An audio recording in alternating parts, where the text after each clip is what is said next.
Good morning to all. My name is Andrew Bernardo with the National Defence and Canadian Armed Forces Ombudsman's Office, and I will be your moderator for today's press conference. Our agenda today will be quite simple. Shortly, I will introduce the National Defence and Canadian Armed Forces Ombudsman, Gregory Lick, who will deliver his remarks. We will then proceed to a question and answer period. The format will be one question and one follow-up. If we have time for additional questions, we will endeavor to proceed to a second round of questions with no follow-up. With everyone's time being very precious, I will now invite Gregory Lick, the National Defence and Canadian Armed Forces Ombudsman, to the table to deliver his remarks. Thank you. Good morning, bonjour. The ongoing sexual misconduct scandal within the Canadian Armed Forces and the Department of National Defence is moving from crisis to tragedy. Le scandale d'inconduite sexuelle qui se poursuit dans les forces armées canadiennes et le ministère de la Défense nationale est en train de passer de la crise à la tragédie. The scandal has put on display a culture that insulates its bad actors and demands silence of its victims. This is not a new problem, nor is it limited solely to sexual misconduct. It applies to all forms of discriminatory behavior and misconduct where there is a power imbalance and fear of reprisal.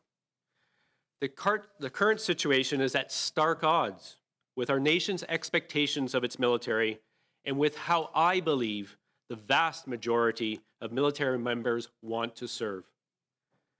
The collective actions, or in some cases, the inaction of senior political, military, and civilian leadership within the government have eroded trust within the defense community.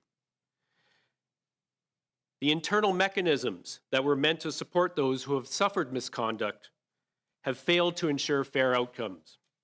They are not just broken, they have collapsed entirely under their own weight. Most of these wounds in the system are self-inflicted, with documented meddling of Canadian Armed Forces members and civilian leadership in positions of power in individual cases, resulting in directed and often malicious cases of reprisal. Careers have been ruined. The psychological damage inflicted on individuals is unconscionable. A few weeks ago, the Acting Chief of Defence Staff revealed publicly that he is starting to see cracks in the system. The National Defence and Canadian Armed Forces Ombudsman Office is literally the canary in the coal mine. We deal in matters of procedural and administrative unfairness every day. We deal with complainants who have been thoroughly broken by the system. I can tell you that this office, led by my predecessors and now me, have seen these cracks dating back to our creation. In the context of the significant issues related to sexual misconduct that presented themselves as a result of Maclean's articles in 2014, our office was clear in our concerns that we raised to the Minister of National Defence and senior departmental and military leadership on issues pertaining to the apparatus being built to address the issues brought to light by Justice Deschamps. We heard from personnel that it was not going to work. We heard that more of the same, the furtherance of redress mechanism internal to the military chain of command and civilian hierarchy, that reports into the military and civilian chains of command would solve nothing. Those cracks have now deeply grooved chasms, being further ruptured by the confounding actions and risk aversion of decision makers. National Defence and Canadian Armed Forces leadership must take this wake-up call seriously. Their response can no longer be another checklist exercise. They must take a hard look at the ingrained culture that has perpetuated these problems and take steps to overhaul their internal redress mechanisms and protocols with the intent to restore the confidence of members and of our nation. The department, led by the Minister, the Acting Chief of Defence Staff, and the Deputy Minister of National Defence, have, by their own admission, failed to do what is required. However, I believe that the strengthening of our office's mandate is an indispensable part of the solution. Over the past 23 years, time and again, the Office of the National Defence and Canadian Armed Forces Ombudsman has told the Minister of National Defence, the Government of Canada, and the Canadian people that our reporting relationship, which is directly to the Minister, does not work. When leaders turn a blind eye to our recommendations and concerns in order to advance political interests and their own self-preservation or career advancement, it is the members of the defense community that suffer these consequences. Lorsque des dirigeants refusent d'entendre nos recommandations et nos préoccupations afin de ne pas nuire à leur intérêt politique ou de protéger leur réputation ou leur carrière, ce sont les membres de la communauté de la défense qui en subissent les conséquences. Il est clair que l'inaction est beaucoup plus payante que l'action. It is clear that inaction is rewarded far more than action. In the 4 months since the most recent outbreak of multiple accusations of sexual misconduct, the actions of the Minister of National Defense, senior government, and military officials have bitterly proved this point. The erratic behavior of leadership defies common sense or reason. The concept of ministerial accountability has been absent. Our allies are watching these events unfold in real time. Worse, those who are out to do us harm are also watching. The negative impacts of this crisis on recruitment and retention, and on those directly implicated in these misconduct situations within the Canadian Armed Forces, risk threatening national security. Action must be taken now. Today, I'm releasing my position in a paper that specifically outlines what needs to take place in order to establish true, independent civilian oversight over the department and the military. It contains no recommendations. It represents a list of must-haves that seeks to strengthen the mandate of our Ombudsman's office and finally entrench it in legislation and have it report to Parliament. There's no need for stakeholder or legislative drafters to guess at what it could look like. The paper I am making public today contains draft legislation which gives the Ombudsman full structural and administrative independence from the department so that it can carry out its functions unimpeded. In the event that more talk of review surfaces in response to this press conference and my position paper, I've included in the paper an outline of all the reviews conducted on the subject since 1977. They are numerous and thorough. If taken seriously and acted upon today, I strongly believe that the implementation of this way forward will help restore the trust military members and defense civilians need to have in their workplaces and on the battlefield. If discarded into the ether of political talking points and bureaucratic doublespeak, we will have failed our members in uniform. We will have failed those who have suffered the most under the current system. Those who have been denied fairness, due process, dignity, and respect. And failure will guarantee future victims. À l'heure actuelle, les changements véritables sont très rares à l'horizon. La nomination de nouveaux chefs de la culture interne et un autre examen par un ancien juge de la Cour suprême sur la meilleure façon de soumettre le ministère de la Défense nationale et les Forces armées canadiennes à une surveillance indépendante. Je répète ce que j'ai déjà déclaré devant un comité parlementaire. Assez, c'est assez. Le cycle des scandales suivi d'études, de recommandations pour des contrôles indépendants, de demi-solutions, puis de résistance de la part du ministère et des Forces armées canadiennes ne peut être rompu que si les gestes requis sont posés. As of now, there's very little real change on the horizon. A newly appointed internal culture czar, and another review by a former Supreme Court justice on how we can best tackle independent oversight of the Department of National Defense and the Canadian Armed Forces. I repeat what I already said in front of Parliamentary Committee. Enough is enough. The cycle of scandals followed by studies, recommendations for independent oversight, half solutions, and resistance by the Department or the Canadian Armed Forces will only be broken when action is taken. There must be a shift that rewards the courageous enough to do the right thing. Thank you.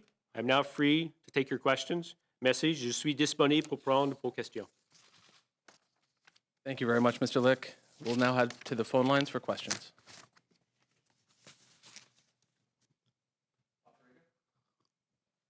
Thank you, merci. Please press star 1 at this time to ask a question. S'il vous plaît, appuyez sur étoile 1 maintenant pour poser une question. First question is from Jacques Galland of the Toronto Star. Please go ahead. Your line is open. Hi, good morning, Mr. Lick. My question for you is something that you mentioned in your position paper. You talked about instances that suggest a pattern of personal and institutional reprisal against your office from the Department of Defense. I was wondering if you could elaborate on that, perhaps give some examples of that. Well, certainly, certainly in terms of the people that we are talking about today, the complainants who come to our office, we do hear of reprisal. We do hear of the fear of reprisal of coming forward. So in terms of the people that we're most concerned about today, the people that we represent, we do hear that all the time. In terms of what my office has suffered, and in particular what my predecessor and my predecessors have suffered over the years, we see time and again the interference, though it may be subtle. There is lots of administrative interference in our operations. In fact, just earlier last week, we had people questioning us as to whether we needed to go to the department for approval of questions that we would ask during an investigation. That is a clear example of interference in our operations, and in fact is not allowed even under our mandate. We always try to educate people in this regard. However, it happens time and time and again. Thank you, Jacques. Thanks. And for my follow-up, you mentioned, for example, the Justice Arbor review that's ongoing, and I know you said in the past that you don't think it's necessary, and you said it again today, for yet another study on setting up external oversight. I'm wondering, are there any aspects of the Arbor review that you think are necessary that could bring about change, or do you think the entire review is unnecessary? Well, certainly, as part of the review, we have seen Justice Fish as well recommend a review of our office. We see in the mandate of Justice Arbor the request or demand to look at what would be independent external oversight. What I'm saying is enough is enough. We've seen this time and again over 23 years, the need for independent oversight over the military external to the department. That has been clear in the recommendations over the years. Why do we need another review to review a review? I can see the frustration not only of myself, but of all Canadians, all military members, all veterans. Why do we have to keep doing a review upon a review upon a review? Let's take action. There are certainly aspects of that the department has to work on with respect to culture, with respect to changing the culture so that, and let me be clear on this. It is the people that are courageous who come forward that need to be rewarded, not the people who don't take action. That is what I'm saying, and that culture does need to change within the Canadian Armed Forces and the department. Next question. Thank you, merci. The next question is from Murray Brewster of CBC News. Please go ahead. Your line is open. Good morning, Mr. Ombudsman. My first question for you is, it relates to, you say that there have been examples of where the department has sat on, quote, sensitive information that could be unflattering to the military and to the department. Could you provide us with some examples of that, and are they ongoing? Well, certainly they are ongoing. In fact, probably the most clear example of that is the most recent one. We provided a report on issues faced by military members, their families, and others as they are posted outside of Canada. There are a number of recommendations in that report, as well as observations and issues that we found. We found in discussions with stakeholders in the department, members of the administration and the military who work on these issues, they received our report very positively. We had to wait 6 months for the minister and the minister's office to respond, just to acknowledge that we had sent them the report in December. It's not even a cogent response to it. That is the type of, while it's not very sensitive information, that is the type of issue that we're trying to address in the legislation that we're putting forward today. A mandated timeline for response to an issue mandated with a timeline by me. Without that type of power, ministers' offices and others can sit on issues, can sit on recommendations and take no action. That is not acceptable to those that we represent. Thanks, Murray. And just as a follow-up, you say in your opening statement that when leaders turn a blind eye to our recommendations and concerns to advance political interests in their own self-preservation or career advancement, who were you talking about? Well, certainly, were you talking about the minister, or were you talking about like senior leadership within the Canadian military? Well, I think it can be definitely senior leadership in the military, in the department. It could be leadership at any level, because what we're seeing across the department in terms of sexual misconduct, in terms of other abuses of authority, and the interference or lack of action by politicians. We're seeing it at committee. We're seeing the filibustering. We're seeing the lack of rather political foot dragging at committees in order to make political points. But we are also seeing these issues across every level of the department. We see it in the complaints that come to us every day. So it is not simply a politician. It is the lack of inaction, the rewarding of inaction, and the lack of reward for the courageous that come forward. That is what we want to change. Thank you, merci. Prochaine question. Next question. Merci, thank you. The next question is from Lee Bertium of the Canadian Press. Please go ahead. Yes, thank you. You reference in both your report and your remarks that the military and defense leadership have basically, sounds like, fought tooth and nail against external oversight. On the surface, they've agreed publicly in various situations to the idea, but then fought behind the scenes. Would you say that this is happening now? Is that happening given all of the talk about external oversight following the allegations of sexual misconduct involving senior officers? And what is the role of government in this? To what degree are they responsible for this allowing this fight, turning a blind eye, enabling it? What is the role that you believe they have played in all of that? Well, certainly on the first part of your question, Lee, yes, I think the current crisis has led vast majority of politicians, the vast majority of people within the department in all levels of our constituency to agree that independent external civilian oversight is necessary. I'm glad. I'm very happy that this is happening because we've talked about it from our office's perspective for the last 23 years. And in fact, it's been talked about, and you'll see in our report, the list of reviews since 1977 that have outlined the need for this. We see allies all have a very similar approach. Legislated mandates for their ombudsman and their external oversight. We see this across all of our allies. So I think, yes, I am absolutely glad that this is coming forward. What I'm proposing today and recommending, or rather with must-haves, is that draft legislation which outlines what we need, that gives us permanence, that gives us less interference or administrative interference from the department. It allows us to escalate the issue to appropriate authorities, to the Prime Minister even, and beyond to Parliament, depending on the issue. And it allows us to mandate and demand responses within a timeline recommended by or done by me. That is important to get answers for the people that we represent.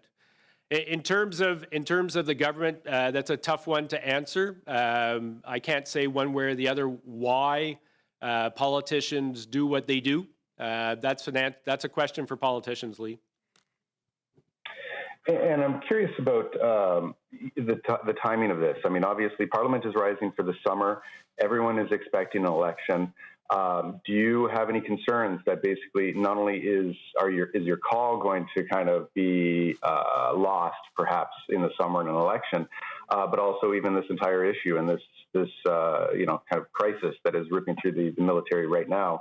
That when things resume in the winter, fall, whatever, that this will have fallen off the radar. Well, certainly there's always the risk of that, but clearly, let's be clear, my role is to keep it in the public eye. My role is to keep it in front of politicians. My role is to keep it in front of decision makers. That's the job of an ombudsman. We will make sure, as much as we can, as much within my authority, to keep it within the public eye, keep it an issue. That's what our members in the uniform, our employees within the department, families, that's what they deserve. So that's my role. That's what I will do. Yes, the report the position paper that I'm releasing today outlines a part of the solution. It doesn't outline the entire solution. The department has a lot to do to ensure that the culture changes. That's a long-term effort. But our role would be to ensure that that oversight, to make sure that people are treated fairly by the system. That's the role that we will continue to do, with more teeth added through the legislation to be able to do that. So we will keep it in the public eye. I will make sure of that. I will be, as much as I can, doing that. Thanks, Lee. Thank you, merci. Prochaine question, next question. Thank you. The next question is from Amanda Connolly of Global News. Please go ahead. Good morning. Thank you for taking our questions today. So I'm going to follow up on what a couple of my colleagues have raised here. You've raised the specter of political interference in this paper and with your speech, and so I'm hoping you can expand on that. You talked about committee filibustering, political foot dragging, but are you aware of specific cases that, in your view, amount to political interference, not just by military leadership or the department, but actually by the current government in your work? And as part of that, can you expand on what you mean by saying that it can be difficult to avoid, quote, vested political interests during times of crisis or before an election? Well, certainly I will not speak on specific cases that are brought before us. The principles of Ombudsman hold a level of confidentiality that for any cases that are brought before us. So I will not speak on specific cases before us. But I think for my predecessor, Mr. Gary Walborn, it was clear that while you may term it political interference or whatever, there was a lack of action on the issue brought forward to the minister. That was clear, and I think even most stakeholders have agreed that that was the case. So while you may not term it political interference, lack of action, I would term also political interference. But certainly in terms of some of the issues brought forward through various articles, if they are true, in terms of interference, possible interference in positions that military members are taking, to me, I think that's very clear that that could be considered political interference. That is the role of the Chief of Defense Staff. And to follow up on that too, I'm going to kind of double barrel my question here, so bear with me.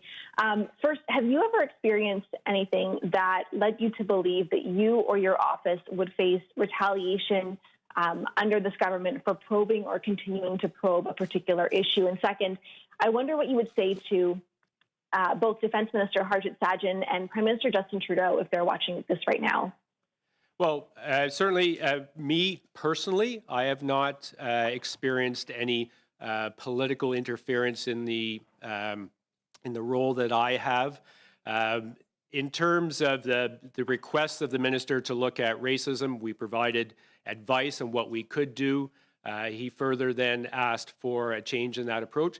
I don't consider that political interference because racism, employment equity, diversity, those are important issues that we were going to look at in any case.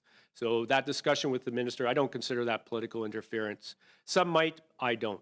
But I feel that it is very likely that given the situation that my predecessor and even predecessors faced, and those are fairly well documented in various cases, and including in our reports to the minister, those cases of either political interference or certainly departmental interference in our operations. I just outlined one a little bit earlier.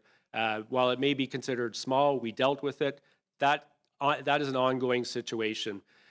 In terms of the minister and the prime minister, I would say read the report, read the position paper I'm putting forward. This is a part of your solution. This is not the entire solution. This will help you.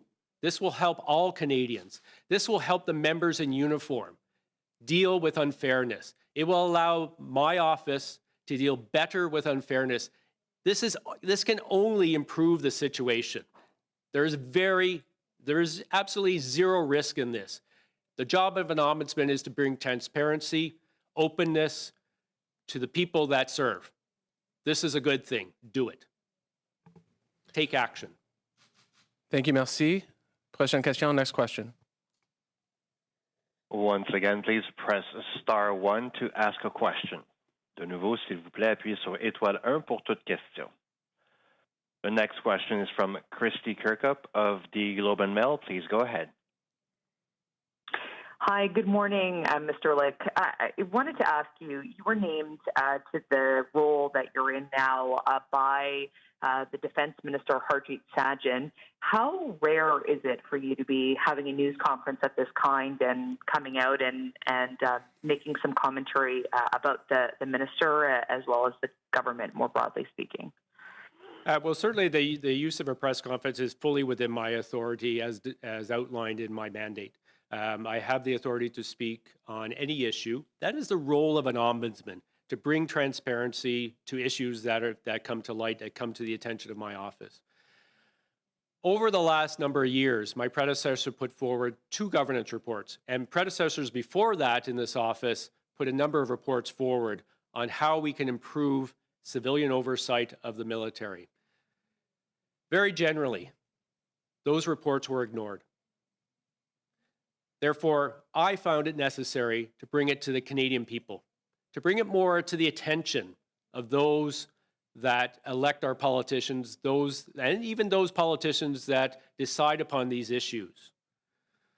That is important. It is also important to make sure that our constituents are aware of the issues that we bring forward. For me, a press conference, while it may be rare, allows me to talk to you, talk to Canadians, talk to politicians, talk to our constituents more directly.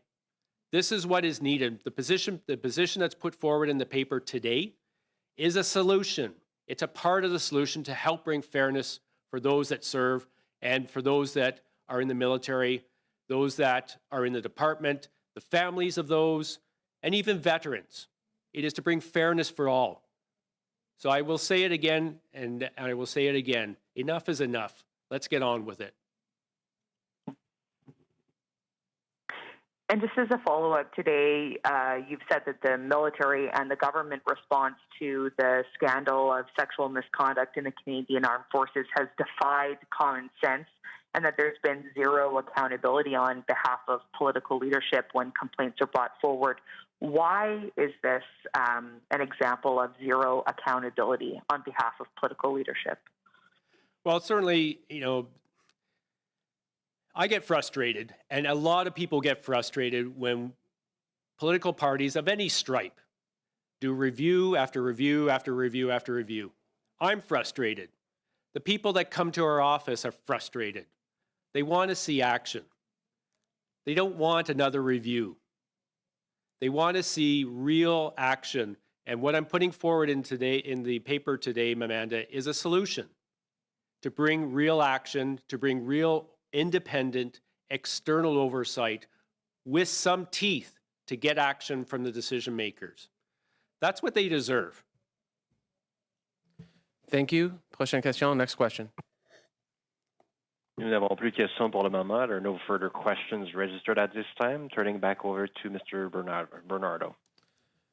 Alors, merci tout le monde pour être ici et sur le téléphone. This concludes our press conference. Thank you very much.